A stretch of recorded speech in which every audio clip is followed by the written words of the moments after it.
வேதத்தை திருப்பிக் கொள்ளலாம். லூக்கா எழுதின சுவிசேஷம் 2ஆம் அதிகாரம் 9ஆம் வசனம் இதிலிருந்து நான் வாசிக்கிறேன். அவ்வேளையில் கர்த்தருடைய தூதன் அவர்களிடத்தில் வந்து நின்றான். கர்த்தருடைய மகிமை அவர்களை சுற்றிலும் பிரகாசித்தது. அவர்கள் மிகவும் பயந்தார்கள். தேவ தூதன் அவர்களை நோக்கி, பயப்படாதிருங்கள், இதோ எல்லா ஜனத்திற்கும் மிகுந்த சந்தோஷத்தை உண்டாக்கும் நற்செய்தி உங்களுக்கு அறிவிக்கிறேன். இன்று கர்த்தராகிய கிறிஸ்து எனும் இரட்சகர் உங்களுக்கு தாவீதின் ஊரிலே பிறந்திருக்கிறார். பிள்ளையை துணிகளில் சுற்றி முன்னணியிலே கிடைத்து இருக்க காண்பீர்கள். இதுவே உங்களுக்கு அடையாளம் என்றான். அந்த சனமே பரமசேனையின் திரள் அந்த தூதரனை தோன்றி, உன்னதத்திலே இருக்கிற தேவனுக்கு மகிமையும் பூமியிலே சமாதானமும் மனுஷர் மேல் பிரியமும் உண்டாவதாக என்று சொல்லி தேவனை துதித்தார்கள். ஆமேன், அல்லேலூயா. அப்போ இன்றைக்கு ஒரு நல்ல செய்தி என்னவென்றால், மிகுந்த சந்தோஷத்தை கொண்டு வருகிற ஒரு செய்தி என்னவென்றால், கர்த்தராகிய இயேசு என்னும் இரட்சகர் நமக்காக பிறந்திருக்கிறார் என்கிற செய்தி தான். ஆமேன். அந்த செய்தி ஒரு குறிப்பிட்ட சமூகத்தினருக்கோ குறிப்பிட்ட தேசத்திற்கோ அல்ல, உலகமெங்கும் இருக்கிற அத்தனை மக்களுக்கு ஒரு செய்தி. என்னன்னா, இயேசு கிறிஸ்து இரட்சகராய் இந்த உலகத்திலே பிறந்த ஒரு நல்ல செய்தி. ஆமேன். அப்ப அந்த செய்தி என்ன சொல்லுகிறது? அந்த இயேசு கிறிஸ்து இந்த உலகத்திலே கடந்து வந்த அந்த செய்தி ஒவ்வொருவருக்கும் ஆசீர்வாதமான, மகிழ்ச்சியான, சந்தோஷமான, எந்த மனுஷனையும் பிரகாசிக்க பண்ணுகிற ஒரு தேவன், வானாதி வானம் கொள்ளா ஒரு தேவாதி தேவன் மனுஷனிடத்துல வாசம் பண்ணி மனிதனாக அவதரித்த ஒரு நல்ல செய்தி. ஆமேன். மாத்திரமல்ல, பிதாவாகிய தேவன் தன்னுடைய ஒரே பேரான குமாரனாகிய இயேசு கிறிஸ்துவையே நமக்காக தந்தருளினார். ஆமேன், அல்லேலூயா. ஒரே குமாரனை உங்களுக்காக எனக்காக அவர் தந்தருளி இவ்வளவாய் அன்பு கூர்ந்தார் என்று வேதம் சொல்லுகிறது. ஆமேன். அப்ப இயேசு கிறிஸ்து இந்த உலகத்துல பிறந்த பொழுது அங்கு வேத வசனம் முதலாவது சொல்லுகிறது, அது யாருக்கு மகிமையா? தேவனுக்கு மகிமை என்று லூக்கா எழுதின சுவிசேஷம் 2ஆம் அதிகாரம் 14ஆம் வசனம் சொல்லுகிறது. இயேசு பிறந்தது முதலாவது யாருக்கு மகிமை? தேவனுக்கே மகிமையை கொண்டு வருகிறது. ஆமேன். என இழந்து போன ஆதாம், எல்லாவற்றையும் இழந்த ஆதாம், முதலாம் ஆதாம் எல்லாவற்றையும் கீழ்ப்படியாமல் ஏதேன் தோட்டத்தை இழந்து எல்லாவற்றையும் இழந்து போன அவனுக்காக 2ஆம் ஆதாமாகிய இயேசு கிறிஸ்து பிதாவினுடைய சித்தத்தை செய்யும்படி சிலுவையின் மரண பரியந்தம் எல்லாவற்றையும் செய்து முடித்து தேவனுக்கு மகிமையை இயேசு கிறிஸ்து கொண்டு வந்தார். ஆமேன். அப்ப இயேசு கிறிஸ்து இந்த உலகத்தில் பிறந்தது முதலாவது யாருக்கு மகிமை கொண்டு வருகிறது? தேவாதி தேவன், ராஜாதி ராஜாவுக்கு மகிமையை கொண்டு வருகிறது. ஆமேன். கடைசி பரியந்தம் தேவனும் இயேசு கிறிஸ்துவும் ஒன்றாகவே இருந்தாங்க. தேவனையே மகிமைப்படுத்தினார், தேவனுடைய சித்தத்தையே செய்தார். ஆமேன். அப்ப இன்றைக்கும் உங்களையும் என்னையும் கர்த்தர் ரட்சித்து அந்த அன்பை நமக்கு கொடுத்திருக்கிறபடினால நம் ஒவ்வொருவர் மூலமாக யார் மகிமைப்படணும்? தேவனுக்கு மகிமை கொண்டு வரணும். ஆமேன். இயேசு கிறிஸ்து எனக்கு ஒரு முன்மாதிரியாக இருந்திருக்கிறார். அவர் தேவனுக்கே மகிமை கொண்டு வந்தார்.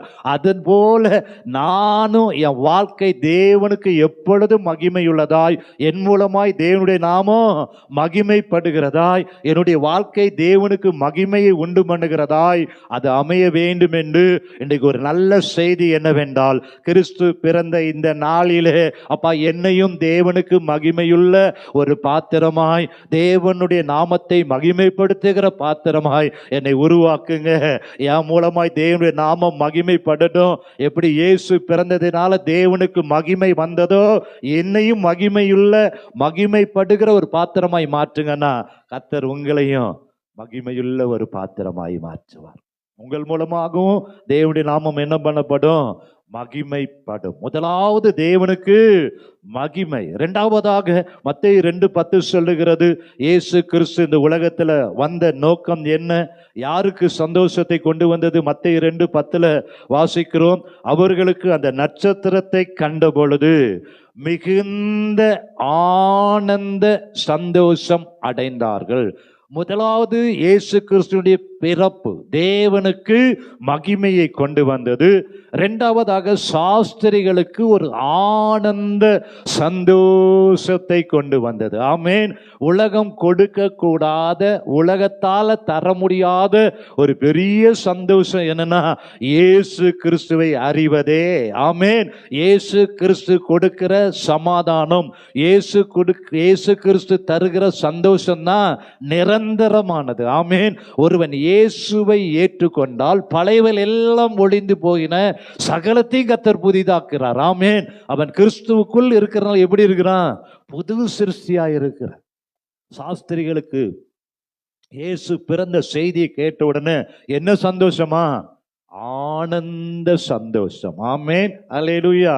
உங்களுக்கு இயேசு உங்க வீட்டில் உங்களோடு இருக்கிறான்னு சந்தோஷப்படுறீங்களா? அல்லேலூயா. சகையோடு இயேசு சென்ற பொழுது இன்றைக்கு இந்த வீட்டுக்கு ரட்சிப்பு வந்தது, பெரிய சந்தோஷம். ஆமேன். இயேசு எனக்காக இந்த உலகத்துல கடந்து வந்தது எவ்வளவு பெரிய சந்தோஷம் இல்லையா? ஏன்னா அவர் ஒருவரால் தான் பாவத்தை மன்னிக்க முடியும், வியாதியிலிருந்து விடுதலை தர முடியும், சந்தோஷத்தை தர முடியும். யோவான் 16:20 சொன்னபடி உங்கள் துக்கம் சந்தோஷமாய் மாறணும்னா, சாஸ்திரிகளுக்கு ஒரு ஆனந்த சந்தோஷம் உண்டுனா அது இயேசு கிறிஸ்துவால மாத்திரம்தான் உண்டு. ஆமேன். அல்லேலூயா. நம்முடைய வாழ்க்கையில, நம்முடைய உள்ளத்தில் அவர் வாசம் பண்ணும் பொழுது ஒரு பெரிய ஆனந்த சந்தோஷம். இயேசு என் கூட இருக்கிறாரு, இயேசு என் உள்ளத்துல வாசம் பண்ணுகிறாரு, இயேசு எனக்காக யாவையும் செய்து முடித்திருக்கிறார், இன்றைக்கு எனக்காக பரலோகத்துல பரிந்து பேசுகிறார். ஒரு ஆனந்த சந்தோஷம். ஆமேன். இரண்டாவதாக சாஸ்திரிகளுக்கு இயேசு பிறந்ததுனால என்னது? பெரிய ஒரு ஆனந்த சந்தோஷம். நீங்க சந்தோஷமா இருக்கிறீங்களா? இயேசு உங்க கூட இருக்கிறாரா? அவர் உங்கள் உள்ளத்துல வாசம் பண்ணுகிறாரா? அப்படின்னா நீங்க சந்தோஷமா இருப்பீங்க. பிரச்சனை, பாடுகள் உங்களை மேற்கொள்ளவே முடியாது. அல்லேலூயா. எந்த மனிதனாலும் எந்த உலகமும் தரக்கூடாத ஒரு பெரிய சந்தோஷம் இயேசு இரட்சகரால மாத்திரம்தான் உங்களுக்கு தர முடியும். ஆமேன். மூன்றாவதாக லூக்கா 2:10 சொல்லுகிறது, முதலாவதாக தேவனுக்கு மகிமையை கொண்டு வந்தது, இரண்டாவது சாஸ்திரிகளுக்கு பெரிய சந்தோஷத்தை கொண்டு வந்தது, மூன்றாவதாக லூக்கா 2:10 சொல்லுகிறது, அங்கே தேவதூதன் அவர்களை நோக்கி பயப்படாதிருங்கள், இதோ எல்லா ஜனத்திற்கும் மிகுந்த சந்தோஷத்தை உண்டாக்கும் நற்செய்தி உங்களுக்கு அறிவிக்கிறேன். மேய்ப்பர்களுக்கு ஒரு நல்ல செய்தி. ஆமேன். என்ன நல்ல செய்தி? இயேசு கிறிஸ்து இன்றைக்கு பிறந்திருக்கிறார். ஹல்லேலூயா. அது என்ன நல்ல செய்தி? உலகம் கொடுக்காத பெரிய சந்தோஷத்தை தருகிறவர், அவரை நோக்கி கூப்பிடுமெல்லாம் பதில் தருகிறவர், எனக்கு இரட்சகராய் இருக்கிறார், எனக்கு சகோதரனாய் இருக்கிறார், எனக்கு தகப்பன் பிள்ளை என்கிற உறவை கொடுத்திருக்கிறார். அந்த நல்ல செய்தி யார்களுக்கு? மேய்ப்பர்களுக்கு. பயந்து போய் இருக்கிற, வியாதியில பயம், கடன் பிரச்சனையில பயம், எதிர்காலத்தை குறித்த பயம், இப்படிப்பட்ட சூழ்நிலை இருக்கிற ஒவ்வொருவருக்கும் ஒரு நல்ல செய்தி என்றால், இயேசு கிறிஸ்துவினிடத்தில் வருகிற ஒவ்வொருவருக்கும் விடுதலை உண்டு. பாவத்திலிருந்து விடுதலை, சாபத்திலிருந்து விடுதலை, வியாதியிலிருந்து விடுதலை, கடன் பாரத்திலிருந்து விடுதலை, எல்லா சாபத்தையும் மாற்றி ஒரு நல்ல செய்தி, இயேசு கிறிஸ்து எனக்காக கடந்து வந்திருக்கிறார், இயேசு எனக்காக யாவையும் செய்து முடிக்கிறவர், இயேசு என் பட்சத்தில் இருக்கிறவர், நல்ல மேய்ப்பனாய் என்னை வழி நடத்துகிறவர், புல்லுள்ள இடங்களில் நடத்துகிறவர், ஒருபோது என்னை வெட்கத்திற்கு ஒப்பு கொடுக்காதவர், அவர் என் பட்சத்தில் இருக்கிறபடினால் ஒருபோது நான் அசைக்கப்படுவதே இல்லை. அல்லேலூயா. அதுதான் ஒரு நல்ல செய்தி. ஆமேன். கிறிஸ்து இயேசு இரட்சகராக இந்த உலகத்தில் வந்தபடினால அவர் பயத்தை மாற்றுகிறார், வியாதியை மாற்றுகிறார், சாபத்தை மாற்றுகிறார், கடன் பிரச்சனையை மாற்றுகிறார். அவர் ஒருவரே ஜீவனுள்ள தேவனாய் இருக்கிறார். அவர் ஒருவரே மனுஷனை தேடி வந்தவர், இழந்து போனதை தேடி வந்தவர், மனிதனை மீட்டெடுக்கும்படி வந்தவர், உலக இரட்சகர் அவர் ஒருவரே. அதுதான் ஒரு நல்ல செய்தி. ஆமேன். மூன்றாவதாக மேய்ப்பர்களுக்கு ஒரு நல்ல செய்தி. நான்காவதாக லூக்கா 2:33 சொல்லுகிறது, அங்கே அவரை குறித்து சொல்லப்பட்டவைகளுக்காக யோசேப்பும் அவருடைய தாயாரும் என்ன பண்ணாங்களாம்? ஆச்சரியப்பட்டார்கள் என்று வேதம் சொல்லுகிறது. ஆமேன். யோசேப்புக்கு இயேசு கிறிஸ்துவை குறித்து சொல்லப்பட்ட வார்த்தைகள் ஆச்சரியத்தை கொண்டு வந்தது. ஆமேன். அதே போல இயேசு கிறிஸ்துவை கேள்விப்படுகிற, அவரை குறித்து அறிகிற ஒவ்வொருவருக்கும் அவர் அதிசயங்களை செய்கிற தேவனாய் இருக்கிறபடினால, கிரகிக்க முடியாத பெரிய காரியங்களை செய்கிறவராய் இருக்கிறபடினால, நாம் நினைத்து பார்க்க முடியாத பெரிய காரியங்களை செய்கிற ஒரு ஆச்சரியமான தேவன். அல்லேலூயா. இல்லாதவைகளை இருக்கிறதை போல அழைக்கிற தேவன். அவரால் கூடாத காரியம் ஒன்றுமே இல்லை. ஆமேன். ஆகவேதான் அவர் எப்படிப்பட்ட யோசேப்பு இயேசுவை குறித்து கேள்விப்பட்ட பொழுது யோசேப்புக்கு என்ன வந்துச்சான்?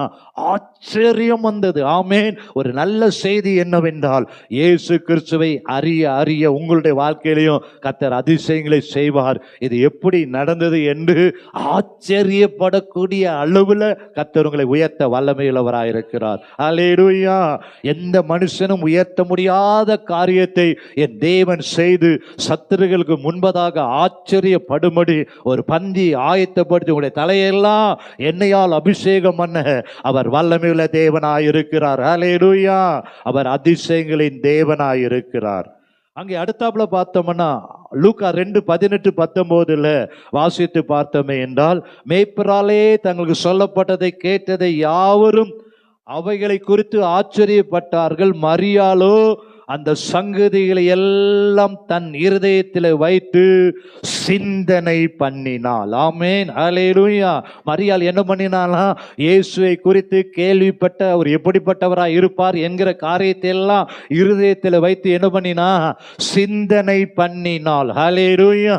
இன்றைக்கும் இயேசு கிறிஸ்துவினுடைய வல்லமை, அவருடைய அன்பு, அவருடைய அதிகாரம், அவர் உங்களுக்கு கொடுக்கப்பட்ட வாக்குத்தத்தங்கள், அவர் உங்களுக்கு தந்த வேத வசனங்கள், இதையெல்லாம் நீங்க உள்ளத்துல வைத்து கர்த்தர் மகா பெரியவராய் என்னோடு கூட இருக்கிறாரு, சகலத்தையும் திருப்பிக் கொள்ள வல்லவராய் இருக்கிறாரு, உலகத்தில் இருப்பவனிலும் என்னில் இருக்கிறவர் பெரியவராய் இருக்கிறார் என்று நீங்க அவரை குறித்து சிந்தனை பண்ண பண்ண, அவரை குறித்து தியானிக்க தியானிக்க கர்த்தர் உங்களுக்கு பெரிய காரியங்களை செய்வார். ஆமென். உங்களுடைய சிந்தனையில் எப்பொழுதும் வேத வசனத்தால நிரப்புங்க, ஆவியானுடைய பிரசனத்தால நிரப்புங்க, இயேசு கிறிஸ்துவை துதித்து கொண்டே இருங்க. உங்க சிந்தனை மண்டலங்கள் இயேசுவோடு கனெக்ட் ஆகி இருக்கும் பொழுது, அவரையே சிந்திக்கும் பொழுது, அவரையே நோக்கி பார்க்கும் பொழுது, வேத வசனத்தால நிரப்பப்படும் பொழுது கர்த்தர் உங்களை பாக்கியவானாய் பாக்கியவதியாய் மாற்றுவார். மரியாள் அந்த காரியத்தை குறித்து சிந்தித்து கொண்டே இருந்தால். ஆமென். அல்லேலூயா.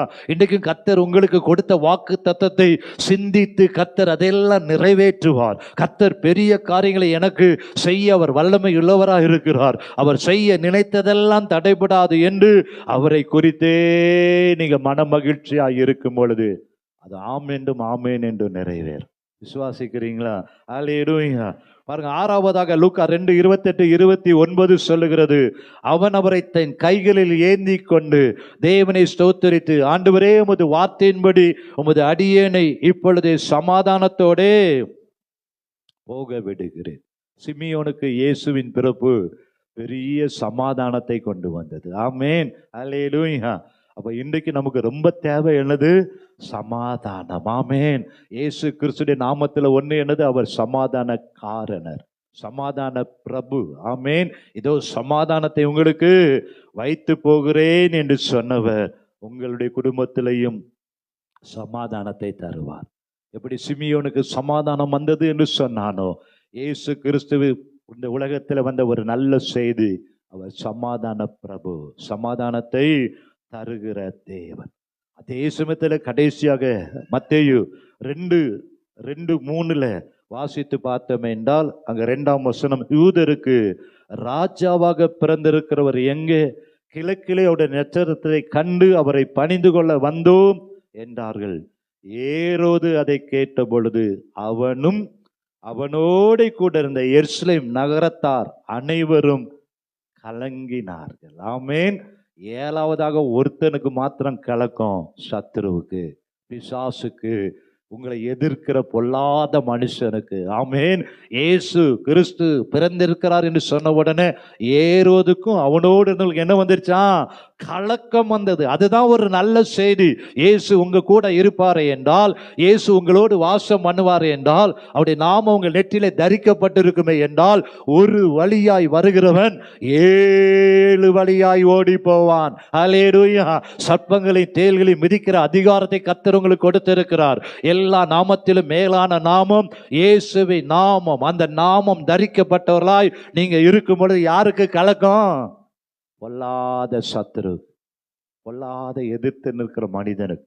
கர்த்தர் உங்கள் பட்சத்தில் இருக்கும் பொழுது உங்களுக்கு விரோதமாக இருப்பவன் யார் என்ற வசனத்தின்படி ஏரோது எப்படி கலங்கினானோ அதே போல ஒரு நல்ல செய்தி கர்த்தர் உங்களோடு உங்கள் குடும்பத்தில் வாசம் பண்ணும் பொழுது உங்களுக்கு விரோதமாய் உருவாக்கப்படுகிற எந்த ஆயுதமும் வாய்க்காதே போகும். ஆமேன். இப்போ 7 நல்ல செய்தி. முதலாவது தேவனுக்கு மகிமை. இரண்டாவது ஒரு நல்ல செய்தி சந்தோஷம். மூன்றாவது ஒரு நல்ல செய்தி என்ன? நற்செய்தி. நான்காவது அங்கே ஆச்சரியமான தேவன், ஆச்சரியத்தை கொண்டு வருகிற தேவன், அதிசயமான காரியங்களை செய்கிற தேவன். ஆறாவதாக சமாதானத்தை தருகிற தேவன். ஏழாவது சத்துருவை நடுங்க பண்ணுகிற, கலங்க பண்ணுகிற ஒரு பெரிய காரியம் இயேசு கிறிஸ்து இந்த உலகத்தில் கடந்து வந்தது. ஆமேன். இப்போ இந்த 7 பேருக்கு 7 விதமான காரியங்களை அவர் செய்திருக்கிறார். இன்றைக்கு உங்களையும் என்னையும் பார்த்து அவர் தருகிற, அவர் சொல்லுகிற ஆலோசனை என்ன? அதை நம்ம வேகமாக தியானித்து ஜெபிக்க போகிறோம். முதலாவதாக ஆண்டவர் உங்களையும் என்னையும் பார்த்து அவர் தருகிற வார்த்தை நம்ம வாசிக்கலாம். முதலாவதாக மத்தேயு 11:28 சொல்லுகிறது, அநேகருக்கு சந்தோஷத்தை, மகிழ்ச்சியை, நல்ல செய்தியை, சமாதானத்தை தந்த அந்த இரட்சகராக இயேசு கிறிஸ்து இன்றைக்கு உங்களுடைய வாழ்க்கையில ஒரு அழைப்பை கொடுக்கிறார். முதல் அழைப்பு என்ன? மத்தேயு 11:28 சொல்லுகிறது. வாசிக்கலாமா சத்தமா? வருத்தப்பட்டு பாரம் சுமக்கிறவர்களே, நீங்கள் எல்லாரும் என்னிடத்திலே வாருங்கள், நான் உங்களுக்கு என்ன தருவேன்? முதலாவது இளைப்பாறுதல் தருவேன். பிதாவாகிய தேவனுக்கு மகிமையை கொண்டு வந்தவர், சாஸ்திரிகளுக்கு சந்தோஷத்தை கொண்டு வந்தவர், மேய்ப்பர்களுக்கு நல்ல செய்தியை கொண்டு வந்தவர், யோசேப்புக்கு ஆச்சரியமாய் இருந்தவர், மரியாளுக்கு சிந்தனை பண்ணுகிற காரியத்தை செய்தவர், சிமியோனுக்கு சமாதானத்தை தந்தவர். உங்களை என்னை பார்த்து சொல்லுகிறார், வருத்தப்பட்டு பாரம் சுமக்கிறவர்களே, நீங்கள் எல்லாரும் எங்க வாங்க? என்னிடத்தில் வாருங்கள், நான் உங்களுக்கு என்ன தருவேன்? முதலாவது இளைப்பாறுதலை தருவேன். ஆமேன். உங்களுடைய வாழ்க்கையில, என்னுடைய வாழ்க்கையில, இங்க வந்திருக்கிற ஒவ்வொருடைய வாழ்க்கையில என்னென்ன வருத்தங்கள், என்னென்ன பிரச்சனைகள், என்னென்ன சோதனைகள், என்னென்ன தேவைகள் காணப்படுகிறதோ இன்றைக்கு அந்த நல்ல செய்தி என்ன? வருத்தப்பட்டு பாரம் சுமக்கிறவர்களே, நீங்கள் எல்லாரும் எங்க வாங்க? என்னிடத்தில் வாருங்கள், நான் உங்களுக்கு என்ன தருவேன்? இளைப்பாறுதல் என்றால் சமாதானத்தை, விடுதலையை, சந்தோஷத்தை, மகிழ்ச்சியை, உங்களுடைய துக்கத்தை சந்தோஷமாய் மாற்றி இளைப்பாறுதலை தருகிற தேவன். ஆமேன். அவரிடத்துல என்ன இல்லை? பச்சபாதம் இல்லை. ஆமே. இன்னைக்கு நிறைய பேரிடத்துல என்ன இருக்கிறது? பச்சபாதம் காணப்படுகிறது. ஆனா என் தேவனிடத்துல பச்சபாதம் என்பதே இல்லை. வருத்தப்பட்டு பாரம் சுமக்கிறவர்களே நீங்கள் எல்லாரும். ஹல்லேலூயா. அவன் பணக்காரனா இருக்கலாம், ஏழையா இருக்கலாம், அவன் வசதி படித்தவனா இருக்கலாம், படித்தவனா இருக்கலாம், படிக்காதவனா இருக்கலாம், பிளாட்ஃபார்ம்ல இருக்கலாம், எங்க இருந்தாலும் வருத்தப்பட்டு பாரம் சுமக்கிற அத்தனை பேரும் அவரிடத்துல வரும் பொழுது அவர்கள் கர்த்தர் என்ன தருகிறாரு? யோவான் 6:37 சொல்லுகிறார், என்னிடத்தில் வருகிறவனை நான் புறம்பே தள்ளுவது இல்லை. ஆமேன். எந்த மனுஷனையும் பிரகாசிக்க பண்ணுகிற தேவன். ஆமேன்.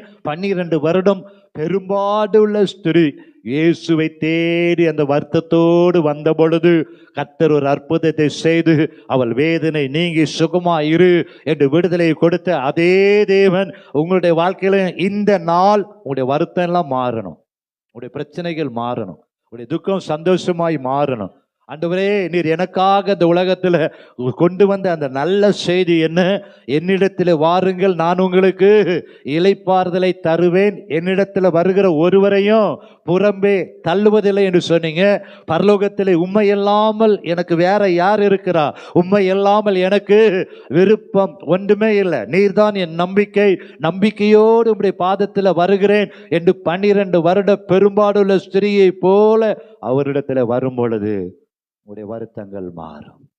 ஒரு மகதிலே நாம் மரியாள் தன்னுடைய மகளுக்காக, மகள் கொடிய பிசாசினால் அவதிப்படும் பொழுது இயேசுவை தேடி வந்தாள். ஆமென். அவளை பார்த்து கர்த்தர் என்ன சொன்னாரு? ஓ, நீ விரும்புகிறபடி உனக்கு ஆக கடவுது சொன்ன அந்த நிமிடத்துல கர்த்தர் விடுதலையை கொடுத்தார். ஆமென். சிலுவையிலே தொங்கின ஒரு கல்வன் கூட நம்முடைய ராஜ்யத்தில் வரும் பொழுது அடியனை நினைத்தருளும் என்று சொன்ன பொழுது இன்றைக்கு என்னோடு கூட பரதேசில் இருப்பாய். விசுவாசிக்கிறீங்களா? கர்த்தர் இன்றைக்கு உங்களுக்கு தருகிற ஒரு நல்ல செய்தி. என்ன நல்ல செய்தி? என்னிடத்துல வாருங்கள். ஆமென். ஒருவேளை இன்றைக்கு நீங்க உலக பிரகாரமான மனுஷரை தேடி போய் இருக்கலாம், நண்பர்களை தேடி போயிருக்கலாம், உங்களுடைய பிரச்சனைக்காக மருத்துவரை தேடி போயிருக்கலாம். ஆனா ஆண்டவராக இயேசு கிறிஸ்து தருகிற ஒரு நல்ல செய்தி, என்னிடத்துல வா, இலவசமாய் உங்களுடைய பிரச்சனையெல்லாம் கர்த்தர் மாற்றி விடுவார். ஆமென். அல்லேலூயா. அப்போ ரெண்டாவது என்ன நல்ல செய்தி? நம்ம கொடுக்கிற ஒரு வார்த்தை என்ன? மத்தேயு 4ஆம் அதிகாரம் 19-20 அங்கே வாசித்து பார்த்தோமே என்றால், முதலாவது என்னிடத்தில் வாருங்கள். இரண்டாவது மத்தேயு 4:19-20 என் பின்னே வாருங்கள், உங்களை மனுஷரை பிடிக்கிறவர்கள் ஆக்குவேன். முதலாவது என்னிடத்துல வாங்க, வந்துட்டு அப்படியே போயிடாதீங்க. என்னை என்ன பண்ணுங்க? என் பின்னே வாருங்கள். ஏன்னா நானே வழியும் சத்தியமும் ஜீவனுமாய் இருக்கிறேன் என்று சொன்னவர். யோவான் 10:9-11 நானே வாசல், என் வழியாய் ஒருவன் உட்பிரவேசித்தால் அவன் உள்ளும் புறம்பும் மேய்ச்சலை கண்டடைவான். ஆமென். யோவான் 14:6 நானே வழியும் சத்தியமும் ஜீவனுமா இருக்கிறேன் என்று சொன்னவர். ஆண்டவர் பின்னாடி, அவர் முன்னாடி செல்லும் பொழுது, அவர் பின்னாடி போகும் பொழுது கர்த்தர் உங்களுக்கு பாதைகள் எல்லாம் திறப்பார், வெண்கல கதவுகள் எல்லாம் உடைப்பார், இருப்பு தாழ்பால்கள் எல்லாம் முறிப்பார், பொக்கிஷங்கள் புதையலிலே அவர் தருவார். ஆமென். அவர் பின்னாடியே போகும் பொழுது அவர் முன் செல்ல, ஆண்டவரே மோசே சொன்னது போல என் சமூகம் உனக்கு முன்பதாக செல்லும், நான் உனக்கு இளைப்பாறுதலை தருவேன். மோசே சொல்லுகிறார், தேவா நான் எதினால் விசேஷித்தவன், நீர் என்னோடு கூட வருவதினால் அல்லவா? அப்பா உம்மையே, உமக்கு பின்னாடி நான் வருவேன் ஆண்டவரே, நீர் எனக்கு நல்ல மேய்ப்பனாய் சங்கீதம் 23 சொன்னது போல, ஓ கர்த்தர் என் மேய்ப்பராய் இருக்கிறார், நான் தாழ்ச்சி அடையேன். அவர் முன்னாடி செல்லும் பொழுது, அவருக்கு பின்னாடி நீங்க பயணிக்கும் பொழுது, அவருடைய சமூகம் முன்னாடி செல்லும் பொழுது புல்லுள்ள இடங்களில் மேய்த்து அமர்ந்த தண்ணீர் என்றில கர்த்தர் உங்களை என்ன பண்ணுவார்? நடத்துகிற தேவனாயிருக்கிறார். அல்லேலூயா. இன்றைக்கு இந்த நல்ல செய்தி ஆண்டவர் உங்களுக்கு தருகிற என்ன செய்தி? என்ன பின்பற்றுங்க, உள்ளும் புறமும். அப்படின்னா சரீரத்தில் இருக்கிற எல்லா பலவீனங்களையும் கர்த்தர் மாற்றிடுவார், திரும்ப வாழ வயதாய் மாற்றிடுவார். உள்ள இருக்கிற பிரச்சனை எல்லாம் கர்த்தர் மாற்றிடுவார். புறம்பே என்றால் வெளியே உங்களுக்கு என்னென்ன தேவைகள் இருக்கிறதோ, என்ன பிரச்சனை இருக்கிறோ அதெல்லாம் கர்த்தர் மாற்றி உங்களை ஆசீர்வதிக்க வல்லமையில தேவனாய் இருக்கிறார். அவருக்கு பின்னாடி நீங்க ஃபாலோ பண்ணீங்க என்றால் உள்ளும் புறம்பும் சென்று மேய்ச்சலை கண்டடைவீர்கள். ஆமென். அவரே நமக்கு நல்ல வழிகாட்டி, அவரே நமக்கு ஏற்ற துணை, அவர் ஒருவரே சரியான பாதையில நடத்துகிறவர். யாக்கோபை கர்த்தர் ஒருவரே நடத்தினார், அந்நிய தேவன் அவனோடு கூட இருந்தது இல்லை. அதே போல ஆண்டவர் இன்றைக்கு தருகிற ஒரு செய்தி, என் பின்னே வாருங்க, நீங்க வெட்கப்பட்டு போகவே மாட்டீங்க. அவர் நல்ல பாதையில உங்களை அருமையாய் நடத்துவார். ஜீவனுள்ள நாளெல்லாம் நன்மையும் கிருபையும் உங்களை தொடரும். ஆமென். முதலாவது அவரிடத்துல வருவோம். ரெண்டாவது அவர் பின்னாடி, நீங்க முன்னாடி போங்கப்பா, நாங்க பின்னாடி வரோம், எங்க போனாலும் உங்களுடைய சமூகம் முன்னாடி செல்லட்டும் என்று அவர் ஜெபித்து நம்ம செல்லும் பொழுது, அவர் முன் செல்லும் பொழுது எல்லா பாதைகளும் திறக்கப்படும். புல்லுள்ள இடங்களில் மேய்த்து அமர்ந்த தண்ணீரண்டையில அவர் நடத்த வல்லமையுள்ளவர். மூன்றாவதாக என்ன நல்ல செய்தி? மத்தேயு 19:29 எழுதப்பட்டிருக்கிறது. மத்தேயு எழுதின சுவிசேஷம் 11ஆம் அதிகாரம் 29ஆம் வசனத்துல, என்னிடத்தில் கற்றுக்கொள்ளுங்கள், அப்பொழுது உங்களுக்கு இளைப்பாறுதல் கிடைக்கும். ஆமேன். மூன்றாவது ஒரு காரியத்தை ஆண்டு சொல்லுகிறார், என்னிடத்துல நீங்க கற்றுக்கொள்ளுங்க. ஆமேன். அவர் நமக்கு நல்ல போதகராயிருக்கிறார். நான் உனக்கு போதித்து நீ நடக்க வேண்டிய வழியை காட்டுவேன், உண்மையில் என் கண்ணை வைத்து உனக்கு ஆலோசனை சொல்வேன். கற்றுக்கொள்ளுகிற ஒரு ரோல் மாடல் யாருன்னா அவரு தான். ஆமேன். என்ன கற்றுக்கொள்ளலாம்? அவரிடத்தில் இருக்கிற அன்பை கற்றுக்கொள்ளலாம், மனதுருக்கத்தை கற்றுக்கொள்ளலாம், நன்மை செய்கிறவராகவே சுற்றி திரிந்தாரே அதை கற்றுக்கொள்ளலாம்.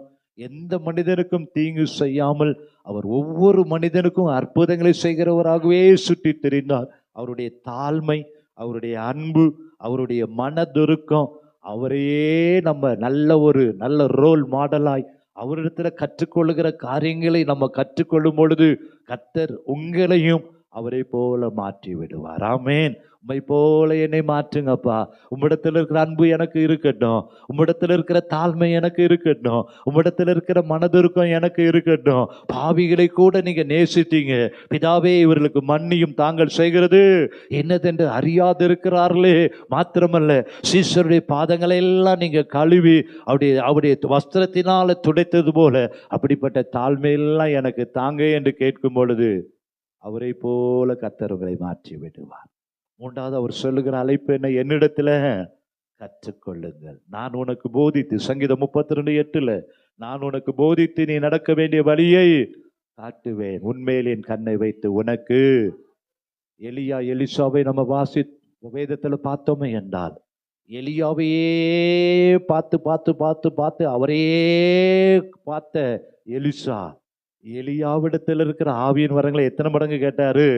2 மடங்கு கேட்டார். ஆமேன். அப்படியே அதை பெற்றுக்கொண்டார். அதே போலதான் இயேசு கிறிஸ்து சொல்லுகிறார், என்னிடத்துல வாங்க, என்னிடத்துல நீங்க கற்றுக்கொள்ளுங்க. அப்படி அவரிடத்துல கற்றுக்கொள்ளும் பொழுது என்னை விசுவாசிக்கிறவன் நான் செய்த கிரியைகளை தானும் செய்வான், இவைகளை காட்டிலும் பெரிய மேலான காரியங்களை செய்வான். மூன்றாவதாக அவரிடத்துல கற்றுக்கொள்ள வேண்டிய நிறைய காரியம். நான்காவதாக மார்க்கு 7ஆம் அதிகாரம் 16ஆம் வசனம் சொல்கிறது, கேட்கிறதற்கு ஒருவன் காதுள்ளவனாயிருந்தால் கேட்க கடவன். நான்காவதாக, அநேக சத்தத்தை நம்ம கேட்கிறோம், அநேகருடைய ஆலோசனை நம்ம கேட்கிறோம். அந்த ஆண்டு சொல்லுகிறாரு, கேட்கிறதற்கு ஒருவன் காதுள்ளவனாயிருந்தால் கேட்க கடவன். ஆமேன். கர்த்தர் ஆண்டவரே நீங்க பேசுங்கப்பா, நீங்க எனக்கு ஆலோசனை தாங்க, உம்முடைய சத்தத்தை நான் கேட்க பிரியப்படுகிறேன், என் செவிகள் விருத்த சேதனமாகட்டும் என்று கர்த்தர் சொல்கிற வார்த்தை நீங்க கேட்க கேட்க கேட்க உங்களுடைய வாழ்க்கையில பெரிய காரியங்கள் நடக்கும். ஆமேன். என வேத வசனம் சொல்லுகிறது, யோவான் 10:27-28, என் ஆடுகள் என் சத்தத்திற்கு செவி கொடுக்கிறது, நான் அவைகளை அறிந்திருக்கிறேன், நான் அவைகளுக்கு நித்திய ஜீவனை கொடுக்கிறேன், ஒருவனும் அவைகளை என் கையிலிருந்து பறித்து கொள்வது இல்லை. ஆமேன். அப்போ இன்றைக்கும் ஆண்டவரிடத்துல ஒரு நல்ல செய்தி ஆண்டவர் நமக்கு தருகிறார், எனக்கு செவி கொடுங்கள், என்னுடைய ஆலோசனைக்கு செவி கொடுங்கள். கர்த்தர் உங்களோடு பேசுகிற வார்த்தைக்கு நீங்க செவி கொடுக்கும் பொழுது அந்த ஆடுகள் கர்த்தருடைய சத்தத்திற்கு செவி கொடுக்கிறபடினால் நான் அவைகளை அறிந்திருக்கிறேன், அவைகளை ஒருவனும் என் கரத்திலிருந்து என்ன பண்ண முடியாது, பறித்து கொள்ளவே முடியாது. கர்த்தருடைய சத்தத்திற்கு செவி கொடுக்கிற, கர்த்தருடைய வார்த்தைக்கு கீழ்ப்படுகிற, கர்த்தாவே சொல்லும் என்று அடியேன் கேட்கிற ஒவ்வொருவரையும் அவருடைய கரத்துல நீங்க இருக்கிறீங்க. அவருடைய கரத்திலிருந்து உங்களை யாரும் பறித்து கொள்ளவே முடியாது. அப்படிதான் சவுல் கர்த்தருடைய சத்தத்திற்கு செவி கொடுத்த பொழுது, ஆண்டவரே நான் என்ன செய்ய சித்தமாயிருக்கிறீர் என்று கேட்ட பொழுது அப்படியே அந்த சவுலை கர்த்தர் பவுலாய் மாற்றினார். அதே போல ஒரு சின்ன சாமுவேல் கர்த்தாவே சொல்லும் அடியேன் கேட்கிறேன் என்று ஒப்பு கொடுத்த பொழுது ஒரு பெரிய தீர்க்கதரிசியாய் கர்த்தர் மாற்றி விட்டார். ஆமேன். அவருடைய கரத்திலிருந்து அவருடைய சத்தத்திற்கு நீங்க செவி கொடுக்கும் பொழுது யாரும் பறித்து கொள்ளவே முடியாது. ஐந்தாவதாக யோவான் 8:31-32 சொல்லுகிறது, நீங்கள் என் உபதேசத்தில் நிலைத்திருந்தால் மெய்யாகவே என் சீஷராய் இருப்பீர்கள். ஆமேன். முதலாவது அவரிடத்துல வந்துடணும். ரெண்டாவது அவருக்கு பின்னாடியே போயிடணும். மூன்றாவது அவரிடத்துல சொல்லி கொடுங்கப்பான்னு கற்றுக்கொள்ளணும். நான்காவது, ஆண்டவரே நீங்க தான் எனக்கு நல்ல டீச்சர், நீங்க தான் எனக்கு நல்ல போதகர், உங்களுடைய சத்தத்துக்கு நான் செவி கொடுக்கிறேன். ஐந்தாவதாக ஆண்டவர் சொல்றார், என்னில என்ன பண்ணுங்க, நிலைத்திருங்கள். ஆமேன்.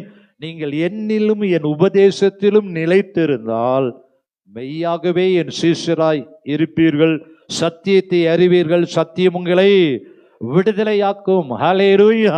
கர்த்தரிலே நிலைத்திருப்பது. ஆமென். யோபு சொல்லுகிறார், என்னை கொண்டு போட்டாலும் அவர் மேல நான் நம்பிக்கையா இருப்பேன் ஐயா. தேவரீர் சகலத்தையும் செய்ய அவர் வல்லமையுள்ளவராய் இருக்கிறார். எந்த காலத்திலையும் என் நம்பிக்கை தாவீதை போல, நீரே என் நம்பிக்கை ஆண்டவரே, நீர்தான் என்னுடைய கேடகம், நீர்தான் என் இரட்சணிய கொம்பு, உம்மையே என் கண்கள் நோக்கி கொண்டிருக்கும், ஒத்தாசை அனுப்புறவர் நீங்க தான் என்று அவரிலேயே நிலைத்திருக்கும் பொழுது, கிறிஸ்துவாகிய கன்மலையின் மேல கட்டப்பட்ட வீடு ஒருபொழுதும் அசைக்கப்படுவதே இல்லை. ஆமென். பெருங்காற்று பெருமலை எது வந்தாலும் அவரில நிலைத்திருக்கிற பிள்ளைகள் அசைக்கப்படுவது இல்லை. ஒரு நல்ல செய்தி என்ன? கிறிஸ்துவாகிய கன்மலையின் மேல நான் நிலைத்திருக்கிறேன், என் வாழ்க்கை கிறிஸ்துவாகிய கன்மலை மேல கட்டப்பட்டிருக்கிறது என்று சொல்லுகிற மனிதனை எப்பேற்பட்ட பிரச்சனை வந்தாலும் அது அவனை மேற்கொள்ள முடியாது. அல்லேலூயா. யோவான் 15:1-5 சொல்லுகிறது, நானே மெய்யான திராட்சை செடி, நீங்கள் கொடிகள். ஒருவன் என்னிலும் நான் அவனிலும் நிலைத்திருந்தால் அவன் மிகுந்த கனிகளை கொடுப்பான். அல்லேலூயா. உபத்திரவங்கள் வரும், போராட்டங்கள் வரும், சோதனைகள் வரும், பிரச்சனைகள் வரும். ஆனா கர்த்தரிலேயே நிலைத்திருக்கும் பொழுது, என்னை அழைத்த தேவன் உண்மையுள்ளவராய் இருக்கிறார், என்னிலே நிலைத்திருங்கள், மிகுந்த கனிகளை கொடுப்பீர்கள் என்று சொன்னாரே. அப்பா, நான் உம்மிடத்துல தான் நிலைத்திருப்பேன், உம்மிடத்துல தான் நான் நம்பிக்கை வைத்திருப்பேன். தாவீது சொன்னது போல எந்த காலத்திலும் நான் துதிப்பேன். யோபு சொன்னது போல என்னை கொண்டு போட்டாலும் அவர் மேல் நம்பிக்கையா இருப்பேன். அப்போஸ்தலனாகிய பவுல் சொன்னது போல நான் விசுவாசிக்கிற இன்னார் என்பதை நான் அறிந்திருக்கிற ஆண்டவரே, உம்மிடத்திலேயே நான் நிலைத்திருப்பேன், உம்மையே நான் நம்புவேன். என் ஆசையெல்லாம் நீங்க தான், என் விருப்பம் எல்லாம் நீங்க தான், உம்மை இல்லாமல் எனக்கு வேற வழி இல்லை என்று கர்த்தர் மேல நீங்க நங்கூரம் போடுவீர்கள் என்றால் ஒன்றும் உங்களை அசைக்க முடியாது. அவரிலே நிலைத்திருக்கிற மனுஷன் வெட்கப்பட்டு போவதே இல்லை.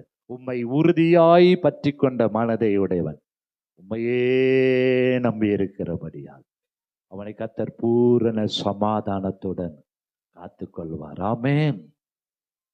சில பிரச்சனைகள் வரும் பொழுது ஆண்டவரை நம்ம கேள்வி கேட்டக்கூடாது.